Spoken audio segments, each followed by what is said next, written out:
warahmatullahi wabarakatuh. Ketemu lagi dengan aku, Didi. Nah, pada video kali ini kita akan bahas tentang graph ya. Jadi data structure. Jadi kita akan bahas tentang data structure, yaitu tentang graph.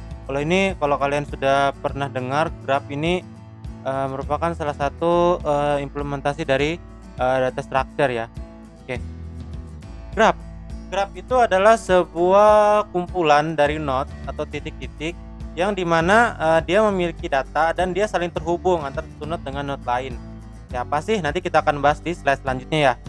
Jadi graph itu didefinisikan juga sebagai titik-titik atau vertex dan edge juga yang saling terkoneksi terkoneksi dengan vertex lainnya, sama kayak ini juga pengertiannya kurang lebih sama.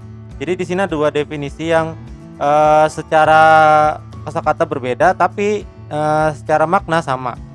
Nah, ada juga yang bilang graph ini yang berbeda ya, adalah tree yang cyclic atau tree yang cycling itu yang berbentuk lingkaran ya, tree yang sebenarnya tree tapi bukan tree, tetap tree tapi ada pengecualiannya. Nah, kayak gimana sih, nanti kita lihat di contoh ya.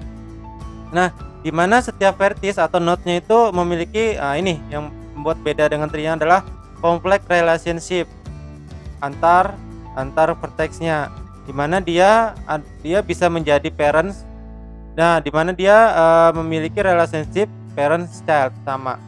Nanti yang mungkin membedakan antara tree sama graph ini mungkin ini ya. Nah, ini bisa dikatakan tree dan juga bisa dikatakan graph sama, tapi ini tidak bisa dikatakan tree karena dia memiliki hubungan seperti ini. Ini disebut dengan graph, bisa juga disebut dengan graph ya. Jadi tree itu belum tentu sama dengan graph. Oke, tapi graph itu pasti sama dengan tree. Nah, jadi pengertiannya seperti itu.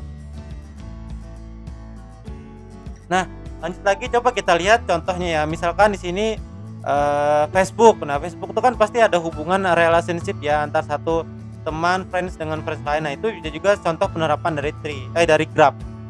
Contohnya misalkan nggak usah misalkan, nah kita langsung ke Facebook aja ya, lebih gampang ya. Dimana relationship-nya itu berdasarkan foto, terus user, terus album, story dan seterusnya. Berarti dia saling berhubungan ya antara satu dengan yang lainnya, seperti itu. Nah, setiap relationship itu yang di Facebook itu terhubung dengan yang namanya ads, di mana dia terhubung. Misalkan di sini ads-nya contohnya adalah join group, page dan lain sebagainya. Nah, itu disebut dengan relationship atau ads-nya. Jadi hubungannya di situ.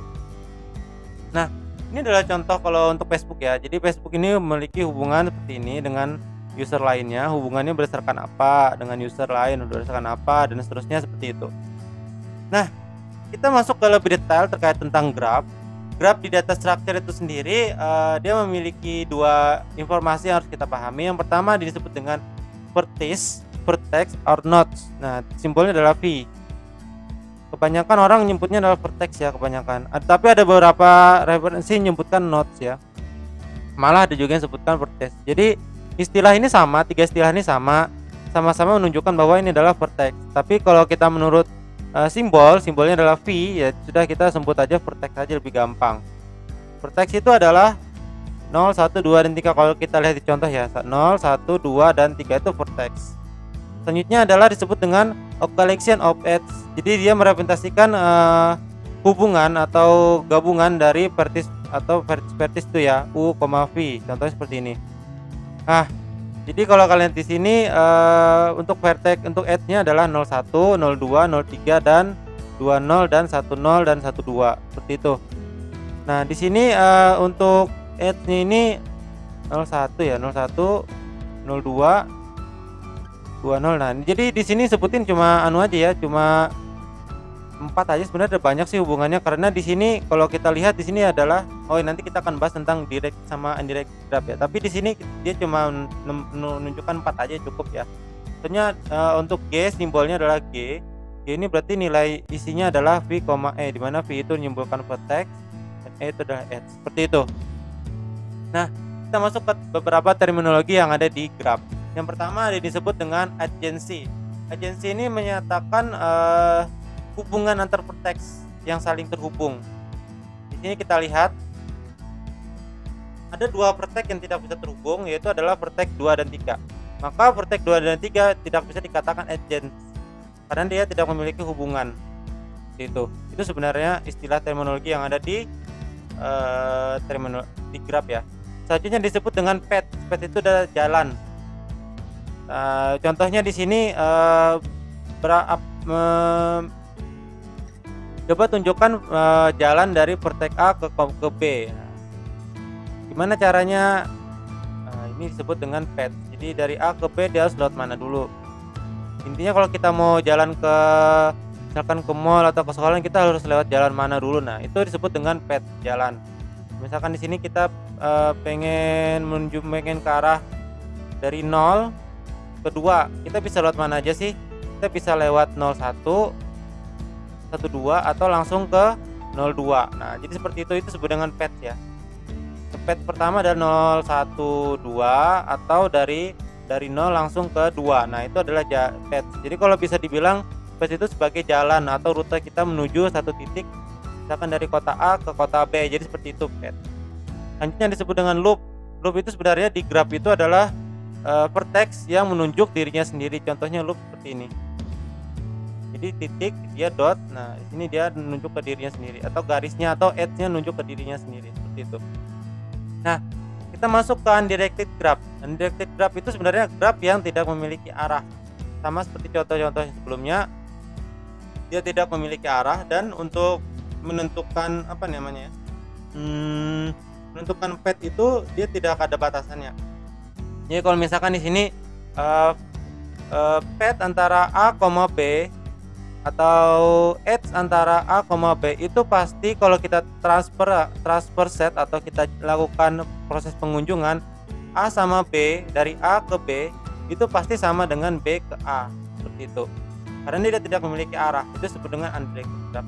Tapi sebaliknya, misalkan edge-nya adalah A, B, kita mau jalan dari A ke B, itu pasti tidak sama dengan B, A karena directed-nya atau arahnya itu tidak sama. Jadi kalau misalkan ini ada tanda kayak gini, berarti dia hanya bisa satu arah aja. Tapi kalau misalkan ada tanda lagi, dia bisa dua arah. A, B sama dengan B, A. Tuh.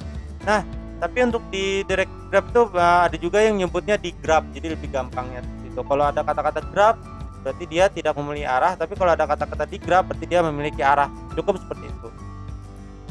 Ada juga yang disebut dengan degree of vertex. Degree of vertex itu adalah berapa banyak vertex yang saling terhubung dari satu titik ya. Misalkan di sini contohnya berapakah degree of vertex dari A? Ada 2. Degree of vertex dari B ada berapa? 2. A kan 2, 1, 2, 1, 2. Berapa banyak sih contoh vertex yang saling terhubung dengan vertex lainnya dari satu titik ini? Sedangkan degree E itu 0 karena dia tidak terhubung dengan manapun ya, gitu. Nah, ini contoh untuk undirected graph. Tapi kalau untuk contoh yang directed graph itu seperti ini. Jadi menyatakan hubungan untuk satu titik dengan titik lainnya. Contohnya seperti ini. Ini agak anu sedikit ya untuk garisnya ya. Jadi kalau kalian lihat di sini A itu di dalam ada tambahan lagi ya. Di dalam directed graph atau di graph, untuk degree of vertex-nya dibagi dua. Yang pertama disebut dengan in degree, yang kedua adalah out degree. Kalau in degree itu adalah edge-nya yang menuju ke vertex P. Sedangkan kalau out degree adalah the number of edges which are going out of the vertex P. Jadi contohnya misalkan di sini A, in degree-nya adalah 1.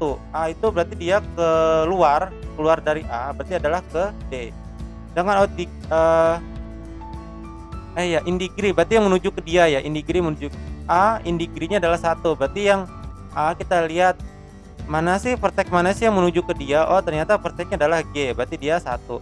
Selanjutnya out degree-nya ada 2, berarti yang keluar ke dia, yang keluar dari vertex yang menuju dari vertex A dia menuju kemana aja sih? Bisanya ke D dan ke B. Jadi seperti itu. Jadi terminologi dari degree vertex seperti itu. Jadi ada 2 ya, dibagi 2 ya untuk undirected graph sama directed graph seperti itu.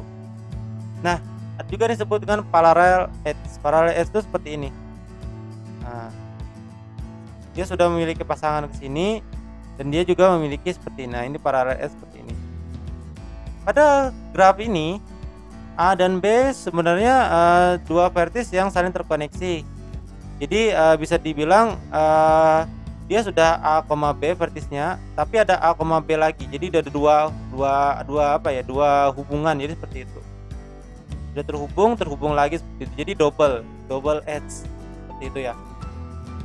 Nah, ada juga nih disebut dengan simple graph. Tadi kita sudah masuk ke undirected sama directed graph. Ada juga yang disebut dengan simple graph, itu adalah graph yang tidak memiliki loop dan juga tidak memiliki parallel edge seperti ini. Ini parallel edge dan loop yang tadi ya, yang titik dan seperti ini. Nah, itu adalah simple graph itu seperti itu. Dimana ketentuannya adalah maksimum total dari edge-nya yang mungkin untuk simple graph itu, dimana n vertisnya adalah seperti ini, n dimana vertisnya adalah sebanyak n, dan untuk kita menentukannya kita menggunakan rumus kombinasi n kombinasi 2 seperti ini ya, dimana sama dengan n dikalikan n-1 dibagi 2. Nah, sedangkan untuk dari graf yang simple graph itu kita bisa pecah di berapa graf sih, kita bisa menentukan menggunakan rumus seperti ini, 2 pangkat n dikalikan n-1 dibagi 2. Contohnya adalah seperti ini. Nah, ini adalah contoh simple graph di mana dia memiliki 3 vertis dan 3 edge. Di mana maksimum excluding di mana dia tidak memiliki parallel edge dan loop. Nah, ini contohnya simple graph. Nah, kita coba cocokkan ya. Maksimum edge-nya itu adalah n sama dengan 3. Berarti edge-nya adalah sebanyak 3.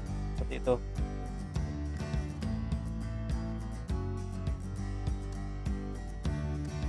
Number simple vertis. Oke. Selanjutnya kita juga bisa menentukan ini kalau kita pengen membuat ini cuma untuk menentukan edge-nya aja sebanyak 3. Selanjutnya kalau kita pengen menentukan grafnya ini, kita coba pisah-pisah menjadi banyak graf. Itu gimana caranya kita bisa tahu total grafnya kita dengan rumus yang tadi ya. 2 dipangkatkan 3 itu vertisnya berapa, dikalikan 3-1 dibagi 2 pangkat 3 berarti ada total 8 graf yang bisa kita pecah, jadi seperti itu. Nah, ada juga yang disebut dengan multigraph. Multigraph itu adalah graf yang memiliki parallel edge itu. Ini contohnya, tinggal tambahkan aja ini, selesai. Ada juga yang disebut dengan complete graph. Complete graph itu adalah simple graph with n multiple vertices equal complete graph, it denoted by Kn, di mana graf ini should have edge with all other vertex. Jadi intinya adalah si vertex itu saling terhubung dengan vertex lain. Intinya satu vertex itu terhubung dengan vertex lain. Itu disebut dengan complete graph. Contohnya seperti ini. A itu pasti terhubung dengan B dan C. C terhubung dengan A dan B. Atau contoh lebih detailnya adalah P terhubung dengan Q, dia terhubung juga dengan S dan terhubung dengan R. Seperti itu. Nah, jadi untuk complete graph seperti itu. Nah, ini adalah contoh dibuat dalam bentuk table seperti ini. A dengan A terhubung enggak? Nah, tapi kalau dibuat dalam table pasti di sini bentuk silang kayak gini itu pasti dia tidak terhubung. Sedangkan di sini itu pasti terhubung. Jadi seperti itu. Nah, lihat ya. Sama kayak gini. Nah, jadi garis lurus ini tidak terhubung, tapi yang di bawahnya ini terhubung semua. Itu disebut complete graph. Nah, ada juga yang disebut dengan weighted graph atau graph berbobot. Dimana graph ini di edge-nya itu memiliki nilainya itu tergantung dari kita sendiri. Nah, biasanya implementasi realnya itu biasanya untuk maps ya untuk peta. Dimana dari kota A, kota E ke kota F dia harus menempuh jalur sebanyak berapa. Nah, itu disebut dengan weight ya, atau berat atau pembobotan. Jadi seperti itu. Nah, untuk representasi graf untuk penerapannya di program atau intinya di program itu ada 2 cara. Jadi di sini aku akan bahas tentang representasi grafnya, ada 2 cara ya. Ada yang disebut dengan menggunakan matriks, agency matriks, dan ada juga disebut dengan menggunakan agency list. Jadi hubungannya dia menggunakan matriks, tentunya dia juga bisa menggunakan yang namanya list. Nah, di sini aku akan bahas keduanya. Yang pertama, kalau untuk matriks representasi dari graf itu untuk matriks itu dia menggunakan panjang baris dan kolomnya adalah V kali V, di mana V itu menunjukkan vertis. Jadi misalkan vertisnya ada 5, berarti panjang baris dan kolomnya adalah sebanyak 5 kali 5 seperti itu. Nah, dimana kalau misalkan antar satu vertis dengan vertis lain itu terhubung, maka nilainya adalah 1. Tapi kalau tidak terhubung maka nilainya adalah 0, seperti itu. Kita akan lihat contohnya seperti ini ya. Nah, di sini ada contoh simpel dari graf, dimana di sini misalkan di sini kita lihat contohnya ya. 0 dan 1 dia saling terhubung, maka dia diisi dengan 1. 0 dan 0 karena dia tidak terhubung maka diisi dengan 0. Biasanya kalau untuk graf yang simple yang tidak memiliki loop atau tidak memiliki yang namanya paralel itu, di garis lurus ini biasanya 0 semua. Nah, seperti ini ya biasanya ya. Kalau tidak ada loop ya. Tapi kalau ada loop biasanya salah satu di sini pasti ada 1 nilainya seperti itu. Habis itu 0 kedua dia memiliki relationship, berarti nilainya 1. 0,3 nilainya 1. Nah, ini adalah representasi graf menggunakan matriks atau menggunakan array 2 dimensi. Gampangnya seperti itu ya. Nah, jadi tapi berhubung ini adalah undirected graph, jadi untuk masukkan dia ke dalam matriks 01 itu pasti sama dengan 1 0 nilainya. Tapi kalau misalkan nanti ada directed graph, berarti 01 itu pasti tidak sama dengan 10. Misalkan di sini 01 dia nilainya 1, tapi 10 karena directednya nggak ada, berarti dia isinya adalah 0. Jadi seperti itu. Itu untuk agensi matriks atau implementasi menggunakan matriks. Selanjutnya nih, ada juga menggunakan list. Jadi implementasinya dia menggunakan linked list ya. Implementasinya lebih ya sama aja sih, implementasinya kurang lebih sama seperti linked list yang pada umumnya, atau tree ya. Kalau kalian masih ingat tree, itu juga implementasinya kurang lebih sama untuk listnya. Nah, di sini dia dimana indeksnya itu antar hubungan vertex dengan vertex lain itu kalau misalkan di linked list itu, jadi misalkan di node selanjutnya itu adalah vertex yang selanjutnya. Kita akan lihat contohnya ya di sini. Nah, jadi seperti ini. Misalkan 0 memiliki hubungan ke 1 dulu. Jadi disesuaikan sama urutan aja ya. 0 memiliki hubungan ke 1. Oh, ternyata dia listnya seperti ini. Terus 1 nanti memiliki hubungan kedua. Jadi urutan aja 0 ke 1, berarti dia memiliki hubungan ke 1. Terus nanti urutan 0 ke 2, 0 ke 3 seperti itu. 1 ke 0 hubungannya apa? Ada dari 1 dia memiliki hubungan kemana aja sih? Dia memiliki hubungan ke 0 dan ke 2. Dari 2 dia memiliki hubungan kemana aja sih? Ke 0 dan ke 1. Dari 3 dia memiliki hubungan kemana sih? Ke 0. Jadi seperti itu. Jadi di node nextnya itu menunjukkan node dari atau vertex selanjutnya dari 0 dari vertex yang kita tunjuk ya. Jadi di sini sesuaikan sama abjad aja biar gampang membacaannya, atau sesuaikan sama ascending aja urutannya seperti itu. Implementasinya menggunakan list. Tapi ini kelemahannya, salah satu kelemahannya kalau misalkan kita ada banyak graph ya, implementasinya itu mungkin kita butuh banyak space yang dipakai ya. Kalau untuk sama juga kayak matriks itu juga sama. Jadi untuk implementasinya